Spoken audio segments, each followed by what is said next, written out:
what's interesting is the march was actually initially a march for jobs.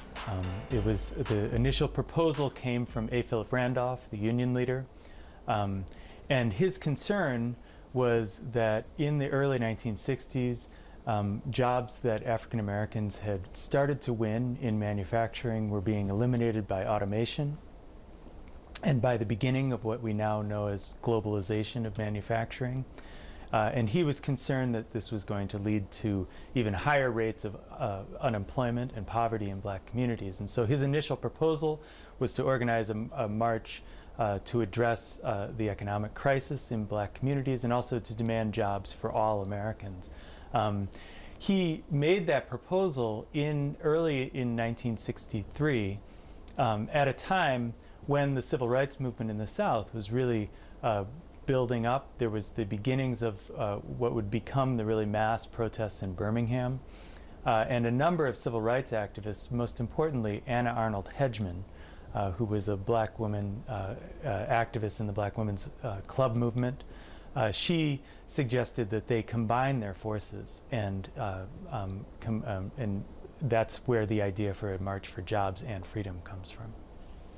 Now, this wasn't the first time that Mr. Randolph had proposed a march on D.C. for jobs, though.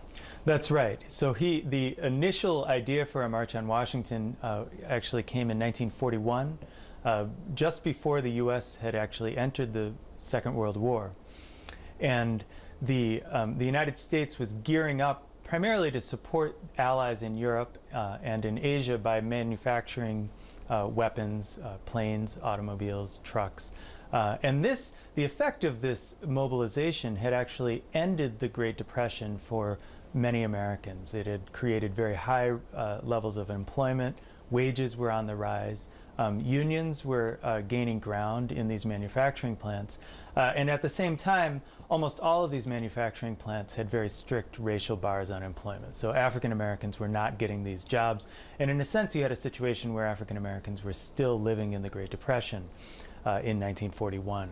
And Phillip Randolph said, you know, we need to demand that the federal government, if it's going to sign a contract with a company to build weapons, it needs to ensure that everybody has access to those jobs. And so the initial idea for a march on Washington was to demand an end to employment discrimination in the defense industries and an end to segregation and discrimination within the armed forces. And that was a march that was the initial march on Washington. Didn't happen though. Why? Well, it was planned and mobilized and ready at the last minute, a few days before the march occurred. President Franklin Delano Roosevelt issued an executive order that prohibited employment discrimination in the defense industries. It prohibited any defense contractor from receiving a contract unless it agreed to employ people regardless of their race or their color, also their national origin or their religion. And this actually did not meet all of the demands of the march. It still left segregation and a great deal of discrimination within the armed forces. But Phillip Randolph believed that this was enough of a victory that it made sense to cancel the march, to call off the march temporarily. And he shifted the focus of the mobilization to enforcing this in executive order. So they started to mobilize people to try to get people to bring complaints before the federal government and try to enforce the executive order. Let's move back to the '63 march. What were the economic demands that were made? Well, the primary economic demand of the march, and really in the eyes of most people who participated in the march, the most important demand was the creation of what was known at the time as a Fair Employment Practices Law. This was a law banning discrimination in employment, banning any private employer or a union from discriminating against a potential employee. This was actually an aspect of the law that was not included in the original Civil Rights Bill that President John F. Kennedy had introduced a few weeks before this. But for most of the people participating in the march, this was the primary goal, to get the federal government, to get Congress to add a Fair Employment Clause to the law. They actually succeeded in doing this over the course of the next year, and this would become Title VII of the Civil Rights Act, which was passed in 1964. So in terms of an economic law policy, this was primary in the goals. There were a whole range of economic reforms that were in addition to this. So they called for raising the minimum wage.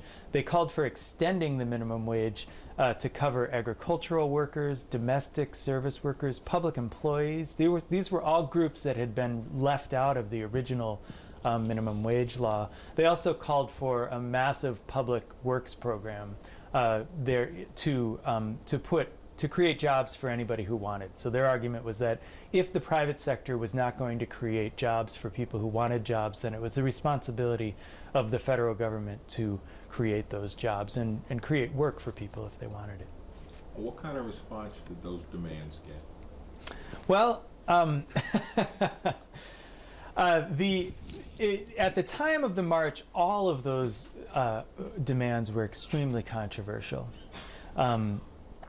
The Fair Employment Practices Law, President Kennedy and much of the Democratic Party believed that this was too much, and that particularly it would alienate conservatives in northern cities who did not have a big objection to strong civil rights laws. They didn't support the Jim Crow system in the South, but they would not support a law intervening on employment discrimination or employment decisions made by private employers. And so this was a very controversial law. President Kennedy did not support the law until the fall of 1963, after the march. And I think in many ways this was a result of the success of the march. Kennedy had actually had proposed what the Kennedy administration called a war on poverty. He had policies that were aimed at addressing unemployment and poverty, but he explicitly rejected the idea of a public works program. Most of his policies were focused on tax cuts and expanding international trade. How many of the 63 demands are still relevant today? Well, I think all of them are. I think, we often think of the march as a sort of moral statement, right? We focus on Martin Luther King's speech as a tremendous moral statement, and I think a very successful one as to the sort of the immorality of segregation and racial inequality. And what we forget is actually the march was not focused so much on making that moral statement. In fact, President Kennedy had given a very powerful speech in June of 1963 in which he said, enforcing racial equality treating people equally under the law is a moral issue, as he said, as old as the scriptures and as clear as the Constitution. And so in a sense that had already been accomplished. What the goal of the march was actually to convince Kennedy and Congress that very strong federal action was needed to enforce that commitment. So it wasn't just enough for people to believe in racial equality. It was that we needed very strong laws to enforce racial equality. And so their goal was a very strong federal action to enforce voting rights, for example. Very strong federal action to ensure that people were not discriminated when they went to get a job or in housing or in schools. And in those I think were really important victories of the march. It established that what was required was not that people change the way they believe, but that the government really enforce these things, these principles. And I think we've seen in the past year the Supreme Court decision in both the Voting Rights Act and in Title VII of the Civil Rights Act, upholding the moral principle, but withdrawing the power of the federal government to enforce those. And so in that instance, I think those are very relevant. And obviously at a time when we're recovering from the greatest economic crisis since the Great Depression, the demands for jobs, the demands for higher wages, the demands for very strong federal action to enforce equal employment, those also remain, I think, really critical today. Okay, going back to the march and that coalition of groups that was put together, could anyone other than Phillip Randolph have gotten those groups to work together? No, I think his experience, he had been a prominent labor leader and a black radical going back to the 1920s. His national reputation was really established in the 1930s when he won a major contract with the Pullman Company, providing better wages and working conditions for the Pullman porters who worked in luxury train cars.